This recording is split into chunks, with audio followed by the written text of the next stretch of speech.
ভিখারি ছবিটি দেখিয়ে সবাইকে বলে সে একটি রাস্তার ভিখারি, তার সাথে কিভাবে আমার বিয়ে ঠিক হয়ে আছে।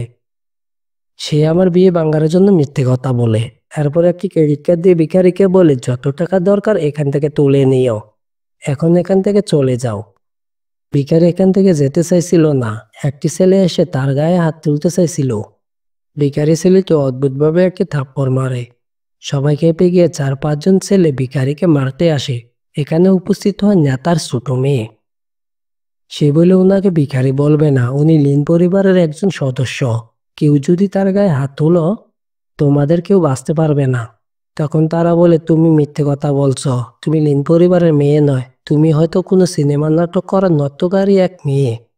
এই ভিখারি ছেলেটি তোমাকে সাজিয়ে এনেছে। তারা বিশ্বাস না করে কয়েকটি ছেলেকে হুকুম করে এই ভিখারি আর মেয়েটিকে এখান থেকে তাড়িয়ে দাও। কিন্তু একটি ছেলে বলে মেয়েটিকে আমার পছন্দ হয়েছে, ওনাকে আমি বিয়ে করব, এই বলে ধরতে আসে।